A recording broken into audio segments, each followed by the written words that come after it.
person they suspect is the male lead's ex-head bodyguard, because ever since the main character shown up, he's been very suspicious and been acting strange, which is technically probably because he's jealous of the main character and his feelings for the male lead and the close relationship between the main character and male lead, but also because it had to be somebody who's been around for a longer time than the main character and had close relations and has to be tied with the male lead, so they assume it is him. He's the only person it possibly could be, which I don't think is correct. I don't think he's completely out of the trailer. I think he is working with the male lead's eldest cousin. He has something to do with the dude, but he is not the traitor. I could be wrong and he is the traitor. Like, I know he's working for the dude. I think he is giving the dude information. But, like, why I don't believe he's the traitor, because from fanfics, he wasn't the traitor, and another person that was the male lead's bodyguard was the traitor. But again, that could be just the TV show and not the book series. And that the, ex-head bodyguard was the traitor. I could be wrong. Someone explain this to me. I'm a little confused. The main character's brother, he's been kidnapped, he's been captured, he's missing. The main character's furious. He knows who's did it, and he's correct on who did it, which is the male lead's ex-boyfriend. So he calls the male lead up, telling the male lead to give him the dude's information so he can hunt this dude down and give the dude what he deserves so he can save his little brother. And the male lead doesn't. The male lead's like, hey, calm down, get a breather, think this through. I don't think it is him. Do you have any proof and evidence it could possibly be him? Which, sets the main character off. And again, because of the male lead's action since the ex-boyfriend has shown up, has been very much against the main character, and it seems like he's siding with his ex-boyfriend. Like, the talk with the main character sounds like he's protecting his ex-boyfriend, sets the main character off. He's like, you don't help me, I'll call your cousin. And he literally calls the male lead's cousin for help, which again, the cousin's trying to calm the main character down, being like, hey, don't do anything reckless. And the main character's like, no, I'm gonna do something reckless. I am gonna hunt this dude down, and I'm gonna give him what I told him he would get if he laid hands on my little brother. Which, no surprise, the main character was correct on who captured his brother, which was the ex-boyfriend of the male lead. He kidnapped him, put his hands on the little brother, like full on slapped him around, and then was trying to get him raped. Like, he got hold of a group of people and was going to have the little brother raped. And yes, him and the little brother got into a verbal spat. Like, they were fighting each other, arguing with each other. Like, the little brother was speaking facts, repeatedly telling the dude that he's acting and sounding like a soap opera person. Like, this is not good behavior. The male lead is not gonna want you. Which the dude figures out. The main character's brother is dating the male lead's youngest brother and calls them both gold diggers who don't know their place. And the dude goes, ha. Like, at first he assumed the ex-boyfriend was the youngest brother's little boy toys, and was like, hey, me and him aren't actually together. We're not together, so leave me the hell alone. Being the same way the main character acted when the dude showed up at the main character. But then he realizes who this dude is and is like, the Melly doesn't want you. Leave him alone. Like, I was clapping for the little brother as much as I was anxious and wary for him. I was clapping for him because he was speaking facts. He was the kind of person you do not want to kidnap, because honestly, he's more of a terror than the kidnappers are to him. Like, he is messing with the kidnappers more than the kidnappers are messing with him. Like, I was clapping for him. Though I did started freaking out when the ex-boyfriend got hold of the group of people he was going to have rape the younger brother, and I want to jump in the book and kill some people. I was like ready to get in this book and start fighting to protect the little brother. I'm like, you lay hands on him, I'll lay hands on you. Like, I was furious. Again, what is this book and having so much essay in it? There is so much essay in it.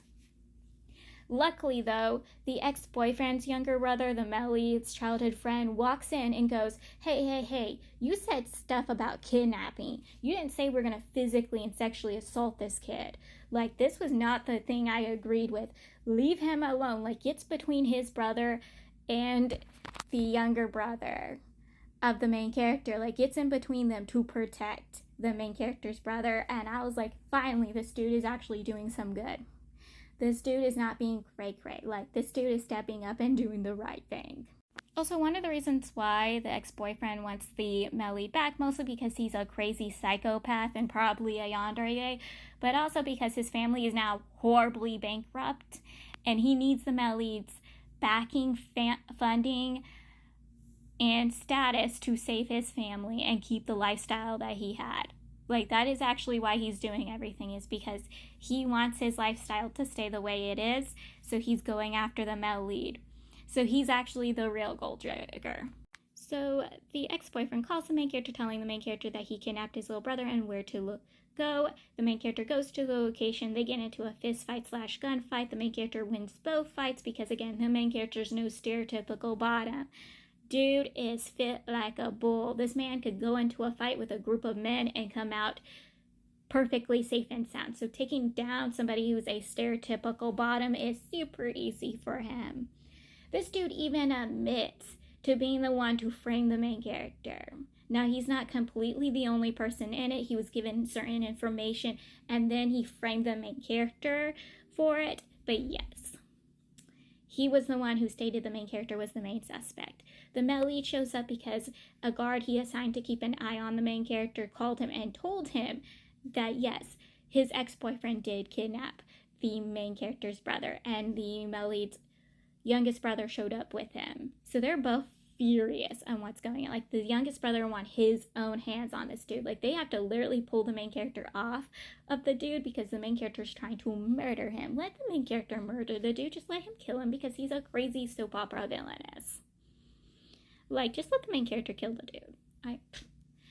I'm just saying, just kill him off. It'd just be easier for all of you. Which, again, the main character doesn't believe or trust the male lead because he believes the male lead is there for his ex-boyfriend and not for him and his brother.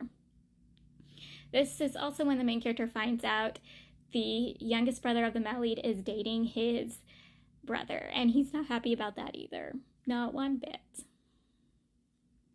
Not one bit. But they also find out that the cousin is involved. I don't, from fanfics, don't think the cousin was involved in the kidnapping of the main character's younger brother. He was involved in the whole missing documents information and was working with the ex-boyfriend, but he was not involved in the kidnapping of the brother. At least that's what I got from fanfics, because it's always the same in fanfics. He was always there to save and protect the main character's younger brother, so I don't think he's involved in that part. I could be wrong. You could tell me I'm wrong.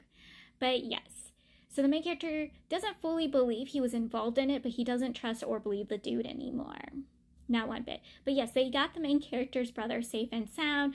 They did see him with the ex-boyfriend's brother, the male lead's childhood friend, and they assumed the dude at first was involved, and the brother has to get between the main character and his boyfriend and the male lead's childhood friend, because they wanted to beat the living daylights out of the dude. And he's like, no, he saved me, he protected me, he's not involved in this, don't lay hands on him. Now, the male lead's childhood friend is not happy to see what is done to his brother. Like, he is trying to protect his brother from the main character, which the main character is like, yeah, no, and kicks the dude some more. Like, I love the main character, I really do. He's like, your brother laid hands on my brother and kidnapped my brother and wanted my brother to be grave. Do you think I'm not going to put him under the ground? Like, think, honey, think. The male lead and the main character, they have an argument when it comes to the male lead's ex-boyfriends, and the main character's fears that one of his other boy toys will come into the picture and try to do the same thing to him and his brother all over again, and the male lead's telling him that's never going to happen, but the main character, again, does not believe him and trust him after everything the male lead and his ex-boyfriend has put him through. Like, the main character, it has a backbone, and I love him for it. Like, honey, I love you for having a backbone when it comes to having a terrible male lead, but you have. Because he's honestly god-awful.